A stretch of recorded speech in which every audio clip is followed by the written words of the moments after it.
Hey guys, welcome to another huge episode of Triggered. We've got so much to get into today. My father in Davos launching the Board of Peace, launching a bunch of other things. It was kind of amazing. We're going to have to get into all of that. Jack Smith finally grilled on Capitol Hill. More insanity from left-wing judges who are now trying to protect Don Lemon. So guys, make sure that you're liking, sharing, subscribing so you never miss one of these major episodes. It's so easy. Just hit the like button right now. That's a great way to get it started. And then if you like the episode, share it with your friends. Remember, if you missed the show here on Rumble, head over to Apple, go over to Spotify. If your friends get their podcast that way, they can check it out there. That's how we get the word out. So for all of the top headlines that we cover on the show, go over to my news app, MXM News, like minute by minute, where you can get the mainstream news without the mainstream bias. So I also want to apologize about being a little bit late because I'm normally Thursday, but mechanical plane issues coming back from SHOT Show in Las Vegas. So we're doing this on Friday instead of Thursday. You know, it was one of those. I literally was supposed to get back at about 2 in the afternoon, and I didn't get back till really late. So not fun.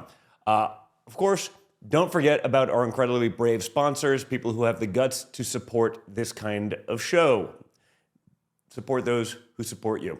First, check out all the latest predictions on Polymarket. So if you follow politics, you know everyone's got an opinion. But on Polymarket, you actually get real odds on what's likely to happen. Polymarket is a prediction market where people trade on real events, elections, debates, policy moves, and it doesn't stop at politics. There are markets on the economies, tech, sports, pop culture, and so much more. It's all live, it's transparent, and it gives you a real-time indicator of what people really think is going to happen. So go give it a look at polymarket.com, check it out, and let me know what you think. And also, guys, don't forget about the Birch Gold Group, where you can diversify your savings and protect your future. The Trump administration is moving fast to right all of the left's wrongs. But with all the damage we've seen the Democrats do, it's always smart to be prepared. And that's why thousands of Americans are buying gold now from the Birch Gold Group. Here are the facts. In the past 12 months, the value of gold has increased by 30%. And Birch Gold makes it extremely easy to convert an existing IRA or 401k into a tax-sheltered IRA in physical gold. Or you can even buy some gold to store in your home safe. Just text my name, Don Jr., DONJR, to the number 989898, and Birch Gold will send you a free info kit on gold. There's no obligation, only useful information. It's about learning more and educating yourself. With an A+ rating with the Better Business Bureau and tens of thousands of happy customers, take control of protecting your savings today. Again, text my name, Don Jr., DONJR, to the number 989898. So, with that, let's get into all of the top headlines. Let's start with what my father accomplished this week in Davos, Switzerland, at the World Economic Forum, basically going into the lion's den. While Joe Biden used to shuffle around these international gatherings apologizing for America, President Trump showed up and showed the world what real American leadership looks like. Today, my father formally signed the charter launching the Board of Peace, a historic new body that will oversee the reconstruction of Gaza. As my father put it, can pretty much do whatever we want to do.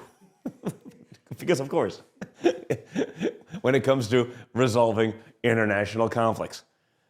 Think about that for a second, though. Think about where we were. 4 years, decades, for centuries. The bureaucracy talked while people suffered. Now, America is leading a coalition of nations that are actually committed to action, not just press releases. Secretary of State Marco Rubio put it perfectly when he said, "This is not just a board of peace. This is a board of action, just like President Trump is a president of action." Well said, Marco. You get some good points this week. Love that. The UAE is in, Hungary is in, Pakistan is in, Bahrain is in. And you know what's interesting? The European nations that have been lecturing America for years about foreign policy. Where were they? They weren't at the table. They were too busy wringing their hands about everything my father does than actually be honest about what's happening. Here's some words from my father, the old DJT, to Europe this week, reminding them that without America, they might be speaking German or a little bit of Japanese. Foothold in our hemisphere, so we did it for ourselves also. And then after the war, which we won it big. Without us, right now you'd all be speaking German and a little Japanese, perhaps. After the war, we gave Greenland back. And let's talk about that Gaza ceasefire for a moment. The ceasefire that my father's administration brokered last October has held. All the living hostages have been returned. Humanitarian aid is flowing at record levels. Because having a president who isn't afraid to pressure all parties to the table, well, that just makes a difference. And remember, this is the same situation that the so-called experts said was impossible to solve. The same conflict that had been raging for over 2 years under the Biden administration with absolutely no end in sight. Now, while we're talking about Davos, we have to talk about Greenland. The Trump administration and NATO Secretary General Mark Rutte have reached the framework for a future deal regarding Greenland and the entire Arctic region. Once again, amid all the noise, all the meltdowns on CNN, NATO is actually now committing to ramping up Arctic security. Because as it turns out, America's presence in Greenland is actually good for NATO. I have tremendous respect for both the people of Greenland and the people of Denmark. Tremendous respect. But every NATO ally has an obligation to be able to defend their own territory. And the fact is, no nation or group of nations is in any position to be able to secure Greenland other than the United States. We're a great power, much greater than people even understand. I think they found that out 2 weeks ago in Venezuela. We saw this in World War II, when Denmark fell to Germany after just 6 hours of fighting and was totally unable to defend either itself or Greenland. So the United States was then compelled, we did it, we felt an obligation to do it, to send our own forces to hold the Greenland territory. And hold it we did, at great cost and expense. They didn't have a chance of getting on it, and they tried. Denmark knows that. We literally set up bases on Greenland for Denmark. We fought for Denmark. We weren't fighting for anyone else. We were fighting to save it for Denmark. Big, beautiful piece of ice. It's hard to call it land. It's a big piece of ice. But we saved Greenland and successfully prevented our enemies from gaining a foothold in our hemisphere. So we did it for ourselves also. And then after the war, which we won it big. Without us, right now you'd all be speaking German and a little Japanese, perhaps. After the war, we gave Greenland back to Denmark. How stupid were we to do that? But we did it. But we gave it back. But how ungrateful are they now? So now our country and the world face much greater risks than it did ever before because of missiles, because of nuclear, because of weapons of warfare that I can't even talk about.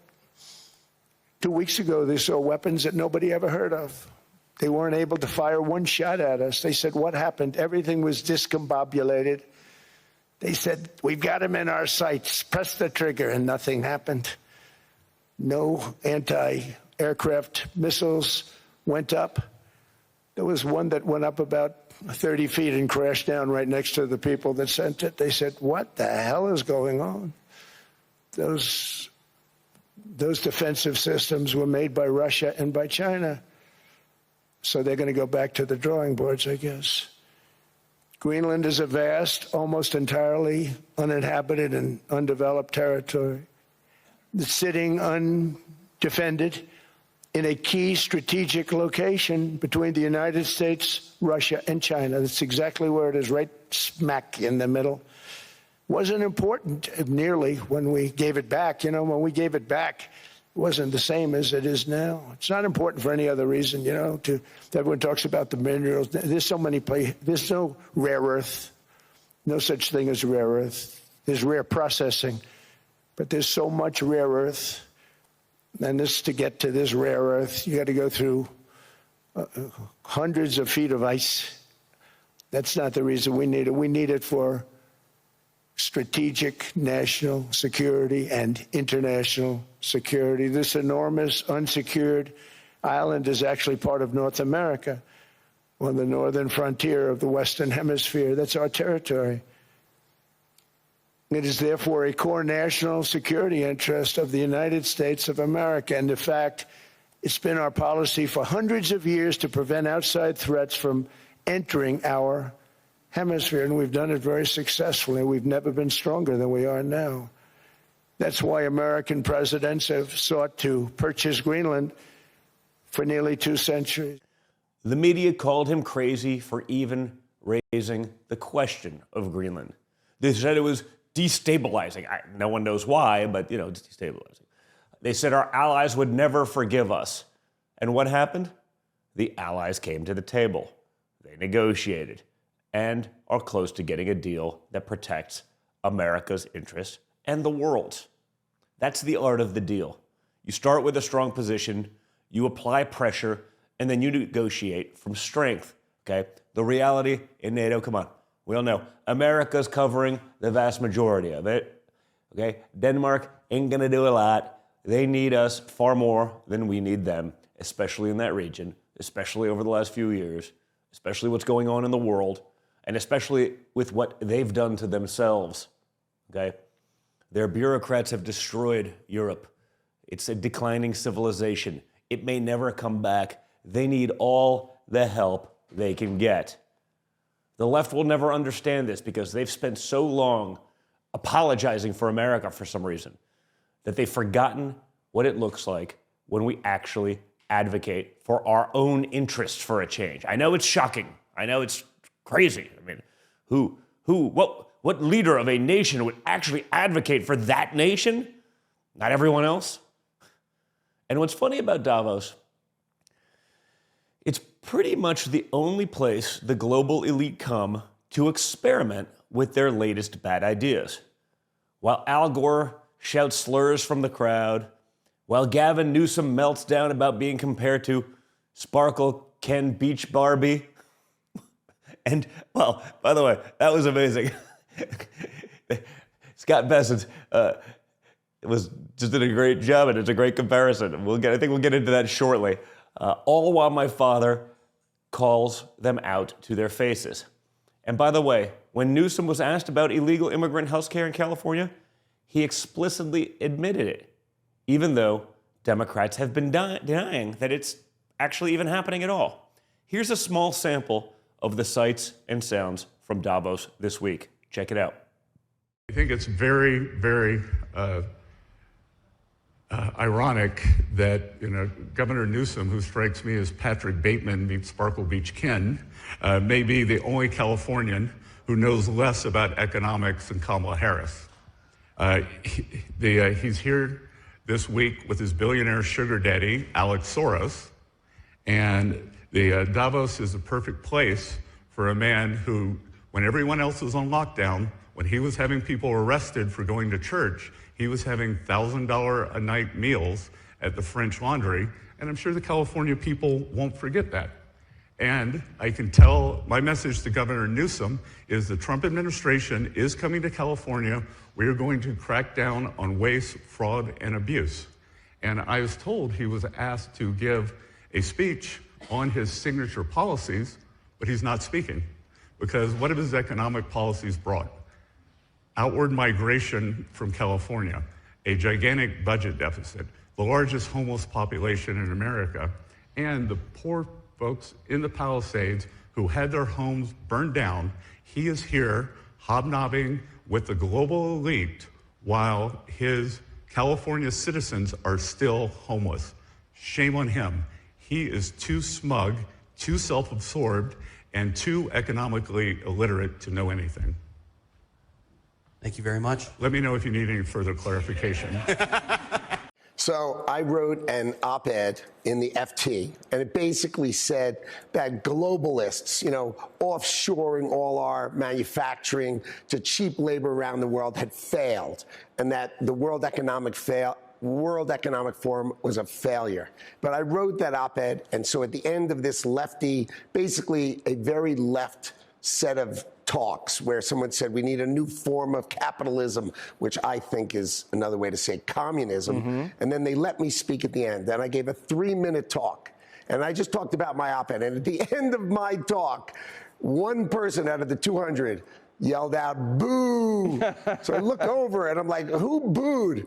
And it's Al Gore. And I look at him, I go, "Really?" And he goes, "Boo." And I'm like, it was the greatest honor of my trip to Davos. I mean, what's better than Al Gore, incapable of discourse, incapable of anything? And you all remember that Al Gore told us that by today, in 2025, the whole ice cap would be gone and Greenland would be green. Do you think that your party went too far, or that you went too far? And I think, for instance, in extending Medi-Cal to the California healthcare program to undocumented immigrants. Like, do you? Well, two different I guess questions. on the big picture and the small picture, Yeah. do you feel like you went too far? Two different questions. Do I believe in universal health care? Yes, regardless of pre-existing conditions, ability to pay, and your status. I campaigned on that. We delivered on that.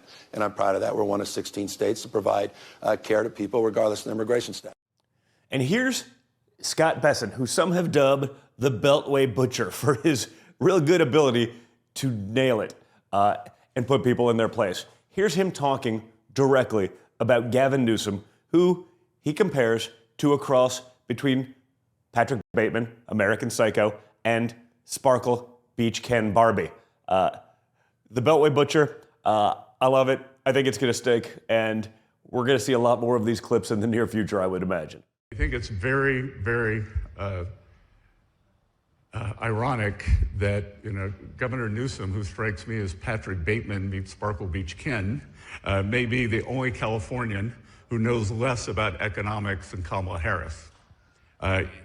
He's here this week with his billionaire sugar daddy, Alex Soros, and Davos is the perfect place for a man who, when everyone else was on lockdown, when he was having people arrested for going to church, he was having $1,000 a night meals at the French Laundry, and I'm sure the California people won't forget that.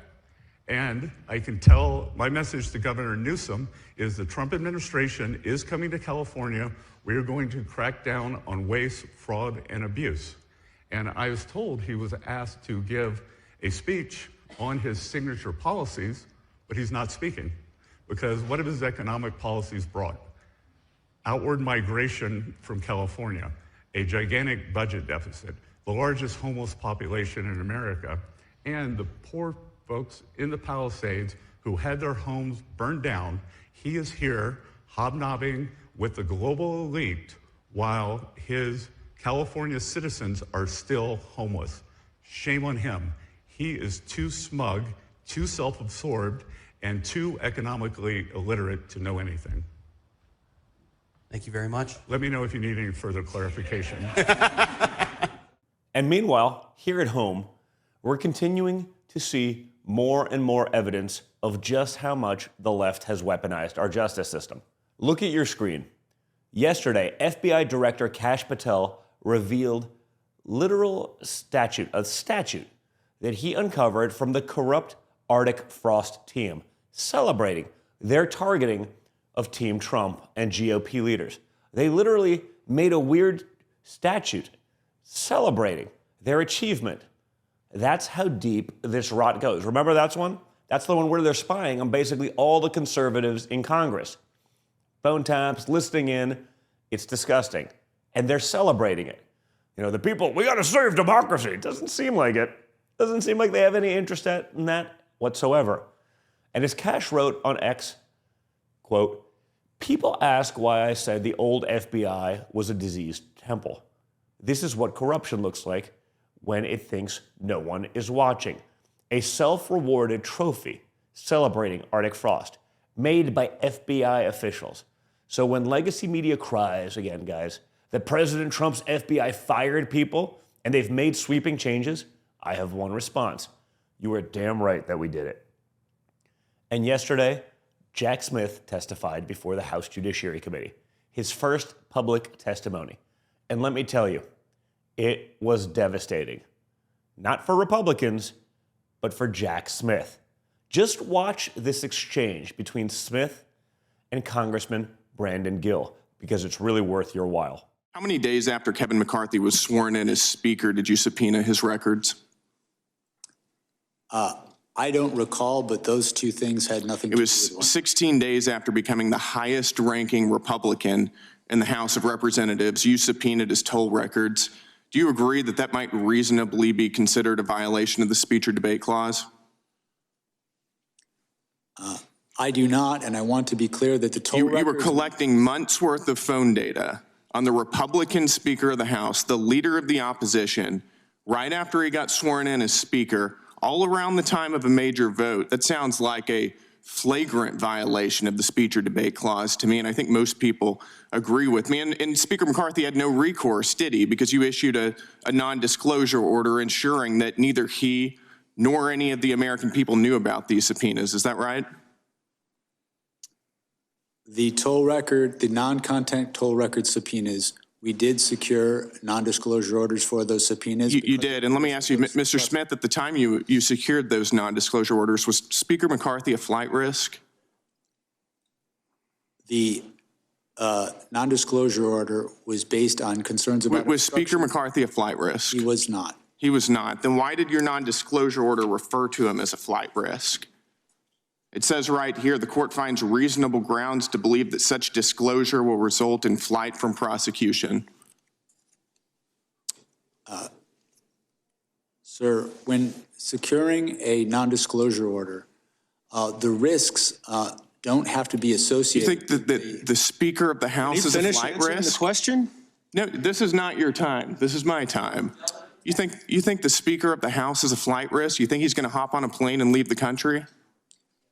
No, what I was trying to explain is with respect to a non-disclosure order, the risks aren't necessarily associated with the subscriber to the phone. They're the risks to the investigation. I think that you were using, this was clearly in reference to Speaker McCarthy, and you were using clearly false information to secure a non-disclosure order to hide from Speaker McCarthy and from the American people the fact that you were spying on his toll record. And it only got worse for Smith from there, because the House Republicans on the Judiciary Committee completely dismantled Smith's entire false predicate for the investigation in the first place.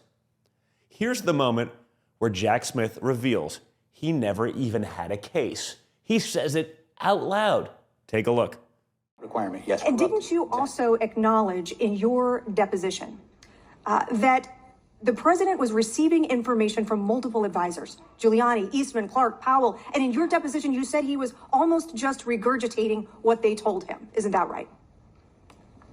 I don't believe I said he was regurgitating what they told him. I think what I said is that he was making knowingly false claims, that he was believing anything that would keep him in office, and he was rejecting... Right there! Busted! Isn't that right? I don't believe I said he was regurgitating what they told him. I think what I said is that he was making knowingly false claims, that he was believing anything that would keep him in office. He was believing. He was believing. You can't believe and make false statements at the same time. He could believe whatever he wanted. And a lot of us believe he was right. He never had a case, and he knew it. Prosecute this man. This is the same Jack Smith whose prosecution of former Governor Bob McDonnell was unanimously overturned by the Supreme Court. The same Jack Smith who has a track record of overreaching prosecutions that get thrown out. The same Jack Smith who spied on Republican members of Congress by getting their phone records. It goes on and on. They brought in the most corrupt guy in the deep state to do this because they know he would. They know he has no moral compass. He only serves the radical left's interests. He's a sick guy that belongs nowhere near government. And now he's up there trying to defend himself. And all he's doing is proving what we always knew. There was never a legitimate case. There was never a case at all. Just politics dressed up in legal language. Lawfare. And meanwhile, out in Minnesota, Attorney General Pam Bondi announced that 3 anti-ICE agitators who stormed a church in Minnesota have been arrested. 3 of them. And one of them literally dared Bondi to arrest him. Well, he got his wish. FAFO, guys.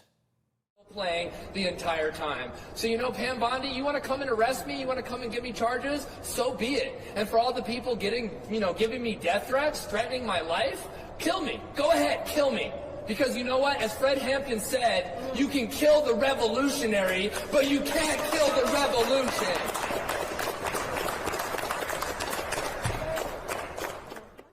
But what about Don Lemon? He participated in this whole thing. He riled people up. He was there agitating. He's supposed to be a reporter reporting on what's going on, but that's not what he was doing. He was being an activist. But we learned yesterday that the federal magistrate judge, who is reportedly a close ally of Keith Ellison, the attorney general up there, another radical leftist DNC stooge, refused to sign off on the warrant, despite the evidence that's on the video. And a Fox News alert also in Minnesota, the convicted ringleader of one of the state's biggest fraud schemes is speaking to Fox News from behind bars. Now, she believes that the scam was no surprise to local Democratic leaders, and she's naming names. She spoke to Alexis McAdams. Hi, Alexis. Hey, Dana. Yeah, so everywhere you look in the state of Minnesota, right, there seems to be another fraud scam. So this one involves Amy Bach. She's a Minnesota woman convicted of fraud for taking taxpayer money that was meant to feed hungry kids. But listen to this. Bach tells me the real issue here is the state of Minnesota, which she says kept giving scammers your taxpayer money even after they were flagged as fraudsters. I have to believe that the governor's office and Keith Ellison's office were aware of this. They've said they were involved in helping the FBI. They've said they were made aware, but apparently I'm scary, so they couldn't do anything. So Bach ran this nonprofit called Feeding Our Future. You might have heard of it. It was one of dozens convicted in this $250 million scam. You can see her mugshot there. Prosecutors say this group set up sham restaurants. They pretended they were making these meals. They got paid by the state for those meals, but they just pocketed the cash. Bach, who's looking at 30 years behind bars, tells me the state signed off on those businesses, not her. It all went through a process. They were all approved. They were all paid by the state, yet all the fingers are being pointed at me.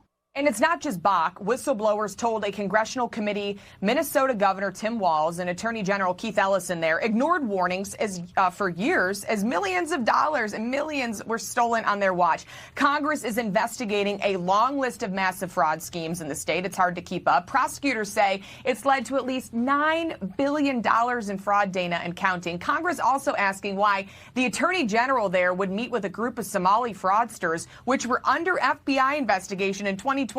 The group can be heard in an audio clip given to us by Bach's lawyer offering to donate to his campaign if he can help them get their funding flowing again. Ellison denies any wrongdoing here. He slammed Bach in a statement to Fox, calling her a liar, a manipulator, adding now she's on a media tour to deflect her guilt onto others instead of finally taking responsibility for this fraud scheme that she ran. So we reached out to Governor Walz too, Dana. He didn't get back to us. House Republicans say it's just getting started. They want to subpoena Walz and Ellison because they say they're responsible for ripping off American taxpayers. Religious freedom is the bedrock of this country. We will protect our pastors. We will protect our churches. We will protect Americans of faith. The Minnesota, Wisconsin Baptist Convention called what happened an unacceptable trauma. Services had to end prematurely. Children were scared. Families were harassed. And the contrast here is incredible. Because attacking a church is a federal crime. and this administration will enforce the law. Here's J.D. Vance laying out this law and order agenda. First of all, if you interrupt a church service, you ought to get arrested, you ought to go to prison. And I think we wanted to send a very clear signal at the Department of Justice that you cannot interrupt people's rightful worship without expecting there to be any consequences. In the same token, you can't assault a law enforcement officer without expecting to get arrested either. So the Department of Justice, I think, has been on the case here in Minneapolis where we actually, this really started as an anti-fraud operation. I think a lot of folks in the Democratic Party decided they didn't want to talk about fraud from Somalians. They wanted to talk about the brutality of immigration enforcement, as they call it. And so what you've seen a lot is this sort of viral effort to try to inflate what's actually going on, to overstate the wrongs that have been committed and understate the very serious problems that we have with immigration enforcement in this country for a long time. And they're just trying to distract. They think that if they can turn ICE into this evil monster, it will distract from the fraud and it will distract from the Biden open border. And we're just not going to let it. We are not going to let that happen. And remember, ICE is in Minnesota because of the largest fraud scandal in American history, covered up by Tim Walz and the Democrat machine, who's probably been benefiting from this for years. Okay, they're not there out of an abundance of caution. They're there because we have all seen just how bad it is. DHS announced over 10,000 arrests in Minneapolis alone, 3,000 in just the last 6 weeks. But once again, Democrats are on the side of the criminals instead of those just trying to enforce the law. Okay, we understand this is typical, and this is, again, why I ask you guys to like, to share, to subscribe, because I watch a lot of news. I've not seen that out there, okay? And I see the comments in here, and people, why isn't anything happening? Why won't they arrest anyone? Well, you're not hearing about it, but it's actually happening. They have to go through a process. If you don't go through the process, the criminals get away. The system's not biased towards us. It's not even neutral towards us. It's the opposite. They have to do things right. 10,000 arrests, that's a big deal, okay? And I imagine they're just getting started. Instead of working with the administration to secure the border, the left, they're voting against legislation to crack down on violent, illegal alien criminals. They're trying to block DHS funding.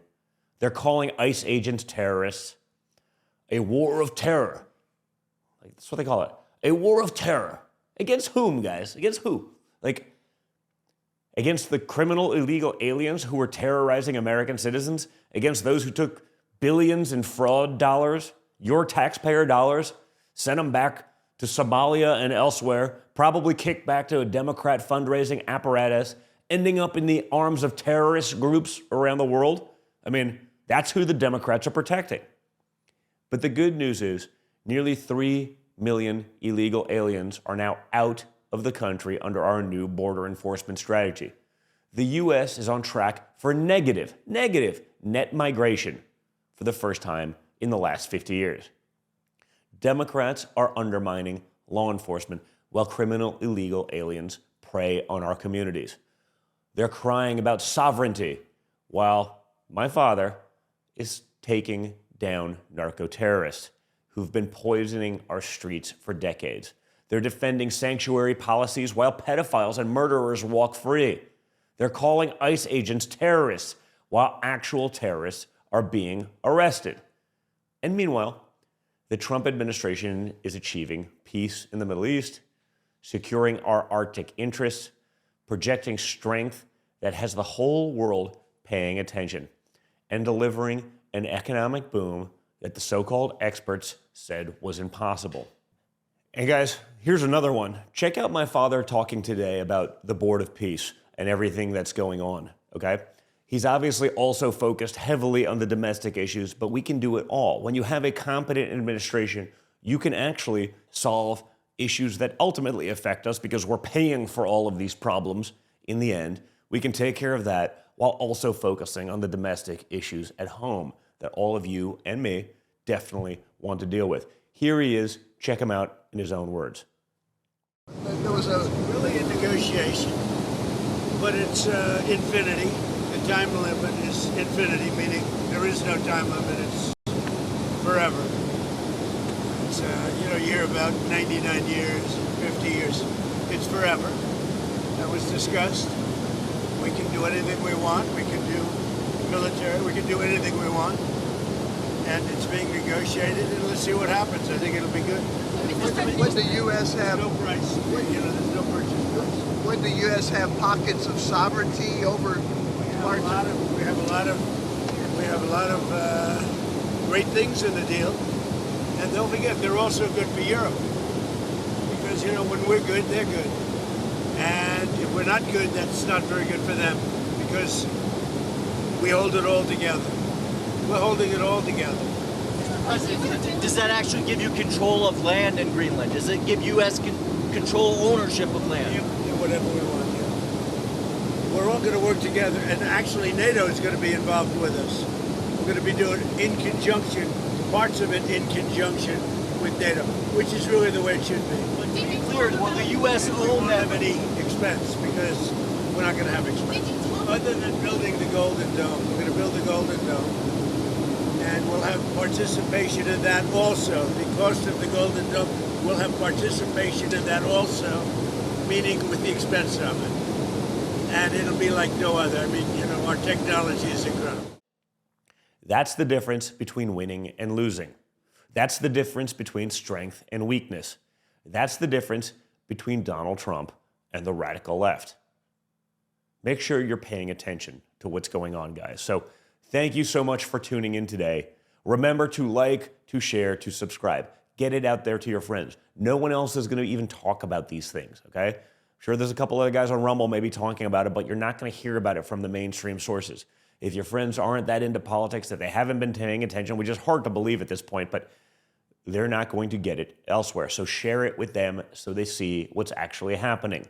Show them the video clips where the Democrats are saying the quiet part out loud, okay? No one else is going to do that but for you. Check out our incredible sponsors down below and in the video description because they make this show possible, and we appreciate them for having the courage to support us. So support them in return. Guys, thanks so much. Have an amazing weekend. Enjoy it. Share the news. Get it out there. Go download MXM News for all the headlines without the mainstream bias. And remember, stay strong, stay engaged, stay informed, and always stay a little bit triggered. Thanks, guys, and I'll talk to you all again very soon. Like, share, subscribe. Get it out there, guys. I'll see you on Monday.